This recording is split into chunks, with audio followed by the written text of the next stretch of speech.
नमस्कार विद्यार्थी मित्रांनो, अविरत मराठी या यूट्यूब चॅनलवर आपले सहर्ष स्वागत। इयत्ता 10वी मराठी कुमार भारती पद्य 16 आकाशी झेप गेरे ही कविता आज आपण अभ्यासणार आहोत। कवी आहेत जगदीश खेबुडकर, जन्म 1932, निधन 2011। प्रसिद्ध कवी, साहित्यिक, गीतकार, पटकथा, संवाद, लघुकथा, नाटक, दूरदर्शन मालिका यासाठी त्यांनी साहित्य निर्मिती केली आहे। साधे सोपे परंतु अर्थगर्भ व नादमय शब्द ही त्यांच्या गीतांची वैशिष्ट्य होत। महाराष्ट्र शासनाच्या वतीने त्यांना 11 वेळा सन्मानित करण्यात आले आहे। त्याशिवाय गदिमा पुरस्कार, कुसुमाग्रज साहित्य पुरस्कार, जीवन गौरव पुरस्कार अशा अनेक पुरस्कारांनी त्यांचा गौरव करण्यात आला आहे। मराठी चित्रपटसृष्टीसाठी त्यांनी मोठ्या प्रमाणावर गीतांचे लेखन केले आहे। या कवितेचा रचना प्रकार आकाशी झेप घेरे ही कविता मुक्त छंदात्मक असून लयबद्ध आहे। अतिशय गाजलेले हे चित्रपट गीत आहे। कवितेची मध्यवर्ती कल्पना जाणून घेऊया। कवीने सुरक्षिततेचे, परावलंबित्वाचे कवच काढून टाकून स्वकष्टाने जगण्याचे महत्त्व अधोरेखित केले आहे। आपल्या क्षमतांवर, सामर्थ्यावर विश्वास ठेवावा। कवी पाखराच्या प्रतीकातून माणसाला स्वसामर्थ्याची ओळख करून देत आहेत। प्रस्तुत कवितेतून कवी परावलंबित्वाचे कवच फोडून स्वसामर्थ्यावर ध्येयाची उंच शिखरे पादाक्रांत करा, उत्तम यश मिळवून त्याचा निखळ आनंद घ्या असा संदेश देतात। आपण कविता वाचन आणि त्याचा भावार्थ समजून घेऊया। आकाशी झेप घेरे पाखरा, सोडी सोन्याचा पिंजरा, तुझ भवती वैभव माया, फळ रसाळ मिळते खाया, सुख लोलुप झाली काया, हा कुठवर वेड्या घेसी आसरा। आकाशी झेप घेरे म्हणजे मन ध्येयाकडे झेपावणे, उंच झेपावणे। वैभव म्हणजे समृद्धी, माया म्हणजे पैसा, सुख लोलुप सुखलोलुप म्हणजे सुखाची आसक्ती, आणि हा कुठवर वेड्या घेसी आसरा, आसरा म्हणजे आश्रय। कवी जगदीश खेबुडकर यांनी कवितेच्या माध्यमातून माणसाला स्वसामर्थ्याची ओळख इथं करून दिलेली आहे। पाखराच्या प्रतीकातून मानवी जीवनातील भौतिक सुखाचा त्याग केला पाहिजे असा संदेश कवींनी दिला आहे। कवी पाखराला आकाशामध्ये गगनभरारी घेण्यास सांगतात आणि परावलंबित्वाचा पिंजरा सोडून म्हणजेच मानवाला त्याच्या स्वकर्तृत्वाची जाणीव निर्माण झाली पाहिजे असे कवींना इथे वाटते। पुढचं कडवं बघूया। तुझ पंख दिले देवाने, कर विहार सामर्थ्याने। सामर्थ्याने म्हणजे शक्तीने, विहार करणे म्हणजे संचार करणे। दरी डोंगर हिरवीराने, जा ओलांडून या सरिता सागरा। सरिता सागरा म्हणजे नदी आणि समुद्र। तुझ्या भोवती वैभवपणा, माया, प्रेम, ममता ही सर्व भौतिक सुखे आहेत। या भौतिक सुखात तू गुरफटलेला आहेस। फळ रसाळ आहेत, गोमटी आहेत, तुला ती खावयास मिळतात, पण ते तुझ्या कष्टाचे नाही। या मायावी चक्रातून तू बाहेर पड, यातून तुला वास्तवाची जाणीव निर्माण होईल। तुझे शरीर म्हणजे काया ही भौतिक सुखासाठी लालचावलेली आहे। क्रियाशून्य राहणे योग्य नाही। दुसऱ्याच्या आश्रयाला तू किती दिवस राहणार आहेस याची जाणीव तुझ्यात निर्माण कर, असे कवी इथे म्हणतायत। कष्टाविन फळ ना मिळते, तुझ कळते परिणा वळते। कष्टाविन म्हणजे मेहनतीशिवाय। हृदयात व्यथा ही जळते, का जीव बिचारा होई बावरा। व्यथा दुःख वेदना, बावरा म्हणजे गोंधळलेला। देवाने आकाशात भरारी घेण्यासाठी स्वतःच्या पंखाच्या बळावर झेप घेण्यासाठी तुला पंख दिले आहे। म्हणजेच देवाने आपल्याला 2 हात, 2 पाय, बुद्धी दिली आहे। याचा आपण योग्य प्रकारे उपयोग करायला हवा असा संदेश दिला आहे। आकाशामध्ये झेप घेताना पंखाच्या बळाचा पूर्णपणे वापर कर। दरी डोंगर, सरिता आणि सागर याचा विहार कर, म्हणजेच मानवाला परिश्रम कर आणि स्वतःचं नंदनवन स्वतःच निर्माण कर असा बोध या पद्यातून दिलेला आहे। पुढचं आणि शेवटचं कडवं बघूया। घामातून मोती फुलले, श्रमदेव घरी अवतरले। श्रमदेव कष्टाचा देव। घर प्रसन्नतेने नटले, हा योग जीवनी आला साजिरा। साजिरा म्हणजे सुंदर सुरेख, योग म्हणजे घटना प्रसंग कष्ट केल्याशिवाय फळ प्राप्ती होणार नाही हे तुला सर्व समजते, पण तुला वळत नाही. म्हणजेच मनाची तयारी केली पाहिजे. आपण आपल्या मनाची तयारी केली पाहिजे. हृदयामध्ये हे दुःख जळते, यामुळे जीवनात गोंधळ उडत असतो. कष्ट केल्यानंतर यश प्राप्ती निश्चितच मिळते. कर्मातूनच ईश्वर प्राप्ती होते. कष्टातून यश प्राप्ती झाल्यावर घरातील वातावरण प्रसन्नतेने नटते. हा योग तुझ्या जीवनात आला आहे. विद्यार्थी मित्रांनो, या कवितेतून संदेश कोणता मिळतोय आपल्याला? तर बघा, माणसाने कष्टावर प्रयत्नांवर विश्वास ठेवला पाहिजे. असेल हरी तर देईल खाटल्यावरी असे मानू नये. नशिबाने काहीही मिळत नाही. प्रयत्नाने आपण आपले नशीब घडवत असतो. तसेच केवळ देहाला तृप्त करणारी सुखे महत्त्वाची नसतात. ती तात्कालिक असतात, ती चिरकाल टिकत नाहीत. आपल्या प्रयत्नाने गगनात आपण भरारी मारली पाहिजे, त्यातच खरे सुख असते, असा संदेश या कवितेतून आपल्याला मिळतो. या कवितेतून व्यक्त होणारा विचार: माणसे अनेकदा दैवाच्या आहारी जातात, नशिबावर भरोसा ठेवतात.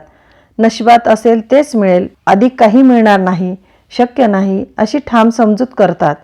कवी जगदीश खेबुडकर ही समजूत दूर करायला सांगतात. त्यांच्या मते माणसाने स्वतःचे सामर्थ्य ओळखले पाहिजे आणि कठोर परिश्रमांना सिद्ध झाले पाहिजे. कठोर परिश्रम केले पाहिजे तर यश नक्कीच मिळेल. म्हणजे प्रयत्नवाद हाच खरा विचार आहे. या कवितेची भाषिक वैशिष्ट्ये म्हणजे ध्रुवपद व कडवी अशी या गीताची सुटसुटीत रचना आहे. रसाळ शब्दकळा व नेमके मर्म सांगणारी भाषा हे या कवितेचे प्रमुख वैशिष्ट्य आहे. पिंजरा हे पारतंत्र्याचे प्रतीक, तर पंख हे मुक्तपणे आकाशात विहार करण्याचे प्रतीक. दऱ्या, डोंगर, सरिता, सागर ही सर्व अडचणींची प्रतीके.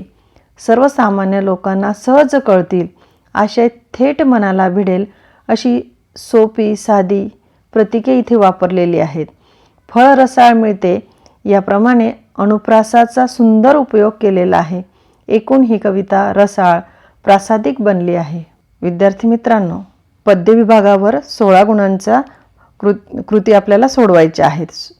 तर अ विभागावर 8 गुणांच्या कृती येतात आणि आ विभागावर अ विभागात जी दिलेली कविता असते ती सोडून दुसऱ्या 2 कवितेचे नावं दिलेले असतात. तसेच त्यातलाच आमधला दुसरा प्रश्न असतो. रसग्रहणासाठी 4 गुणांसाठी ओळी दिलेल्या असतात. ह्या 3ही कविता सोडून 4थी कविता तिथं दिलेली असते.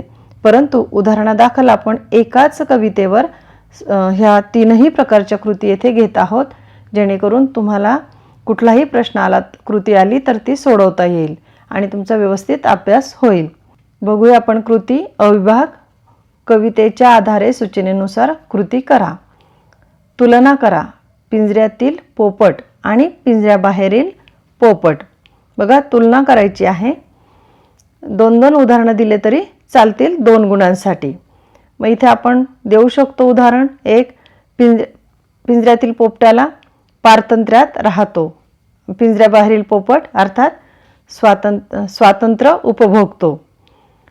याच्यामध्ये आपण पिंजऱ्यातील पोपटामध्ये कष्टाविण राहतो, तर पिंजऱ्याबाहेरील पोपटामध्ये कष्टात आनंद घेतो. यासारखी उदाहरणं आपल्याला देता येतील. दुसरी कृती आहे, कवीने यशप्राप्तीच्या संदर्भात सांगितलेली सुवचने लिहा. या कवितेत सांगितलेली सुवचने कोणती आहेत? तर मग 2 गुणांसाठी कृती आहे. सुवचने आहेत: तुला देवाने पंख दिले आहेत, सामर्थ्याने विहार कर. दुसरं सुवचन आहे, कष्टाविण फळ मिळत नाही. अशा प्रकारे आपल्याला या कृती सोडवायच्या आहेत. पुढील ओळीचा सरळ अर्थ लिहा. आकाशी झेप घे रे पाखरा, सोडी सोन्याचा पिंजरा. या ओळीचा सरळ अर्थ बघा. या ओळीमध्ये पाखराला आकाशात भरारी घेण्याचे आवाहन केलेले आहे. वैभव, सत्ता, संपत्ती हा लौकिकातील सोन्याचा पिंजरा आहे. त्यात अडकलेल्या जीवाची गती खुंटते, त्याच्या जीवनाची प्रगती होत नाही. सुखसोयीमुळे कर्तृत्व थांबते. म्हणून सोन्याचा हा पिंजरा सोडून ध्येयाच्या मोकळ्या व उंच आकाशात तू झेप घे, अशी शिकवण मनाला दिलेली आहे. काव्य सौंदर्यावर आधारित कृती आहे 2 गुणांची. स्वसामर्थ्याची जाणीव हा उत्तम व्यक्तिमत्वाच्या विकासाचा पाया आहे. हे विधान स्पष्ट करा.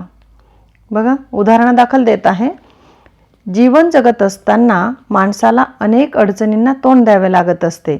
समस्यांचा सामना करता करता माणूस कधीकधी हतबल होतो. मग तो देवावर हवाला ठेवून किंवा नशिबाला दोष देतो. पण हे असे वागणे योग्य नाही.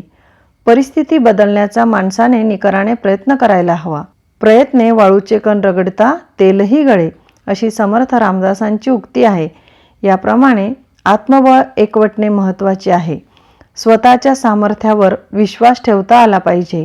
अशा प्रकारे स्वसामर्थ्याची जाणीव हा उत्तम व्यक्तिमत्व विकासाचा पाया आहे. आ विभागातील कृती आहे. दिलेल्या मुद्द्याच्या आधारे कृती सोडवा. 1. प्रस्तुत कवितेचे कवी कवयित्री. आता इथे कवी आहेत म्हणून आपण लिहिणार जगदीश खेबुडकर 1 गुणासाठी.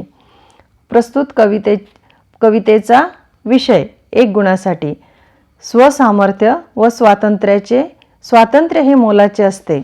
हा झाला कवितेचा विषय. कवितेतून मिळणारा संदेश. कवितेतून मिळणारा संदेश इथे आहे. माणसाने कष्टावर, आपल्या प्रयत्नांवर विश्वास ठेवला पाहिजे. असेल हरी तर देईल खाटल्यावरी असे मानू नये. नशिबाने काहीही मिळत नाही. प्रयत्नाने आपण आपले नशीब घडवत असतो. तसेच केवळ देहाला तृप्त करणारी सुखे महत्त्वाची नसतात. ती तात्कालिक असतात, चिरकाल टिकणारी नसतात. आपल्याला प्रयत्नाने गगनात भरारी मारता आली पाहिजे. यातच खरे सुख आहे, असा संदेश या कवितेतून दिला जातो. यामधील दुसरी कृती आहे रसग्रहणाची 4 गुणांची. खालील ओळींचे रसग्रहण तुमच्या शब्दात लिहा. घामातून मोती फुलले, श्रमदेव घरी अवतरले. रसग्रहण करताना आशय सौंदर्य, काव्य सौंदर्य व भाषिक सौंदर्य हे मुद्दे विचारात घेऊन रसग्रहण करावे. उदाहरणादाखल देते. आशय सौंदर्य. सुप्रसिद्ध मराठी गीतकार जगदीश खेबुडकर यांची आकाशी झेप गेरे ही मराठी चित्रपटातील एक गीतरचना आहे. स्वसामर्थ्यावर विश्वास ठेवून कर्तृत्वाचे मोकळे आकाश ओळखावे आणि ध्येयाकडे उंच भरारी घ्यावी. परावलंबित्व सोडून स्वावलंबी व्हावे, ही या कवितेची मध्यवर्ती कल्पना आहे. स्वकर्तृत्वाने यशाचे शिखर गाठावे व उंच ध्येयाकडे झेप घ्यावी. पारतंत्र्याचा त्याग करून स्वातंत्र्याचे मोल जाणावे, हा अमूल्य संदेश ही कविता आपल्याला देते. काव्यसौंदर्य बघा, दुसरा मुद्दा. वरील ओळीमध्ये कवींनी श्रमाचे महत्त्व सांगितले आहे. कष्ट केल्याशिवाय फळ मिळत नाही. अविरत प्रयत्न व काबाड कष्ट करून जेव्हा शेतकरी शेतात कष्ट करतो तेव्हा त्याला मोत्यासारखे पीक मिळते. त्याच्या घामातून मोती फुलतात आणि ते धनधान्य त्याच्या घरी येते तेव्हा त्याच्या श्रमाचे सार्थक होते. जणू काही श्रमदेव त्याच्या घरी येतात, घरी अवतरतात. भाषिक वैशिष्ट्ये. तिसरा मुद्दा. ध्रुवपद व कडवी अशी या गीताची सुटसुटीत रचना आहे. रसाळ शब्दकळा व नेमके मर्म सांगणारी भाषा हे या कवितेचे प्रमुख वैशिष्ट्य आहे. पिंजरा हे सुखलोलुपतेचे प्रतीक वापरले आहे. त्यात कैद झालेल्या मानवी मनाला पक्षी म्हटलेले आहे. साध्या शब्दात गहन आशय कवींनी येथे मांडलेला आहे. यमक प्रधान गेय रूपामुळे ही कविता मनात ठसते. ही कविता व त्यावर आधारित विचारलेल्या कृती आपल्याला समजल्याच असतील. व्हिडिओ आवडल्यास लाईक करा, शेअर करा व सबस्क्राईब करा. पुन्हा भेटूया पुढच्या व्हिडिओत. धन्यवाद.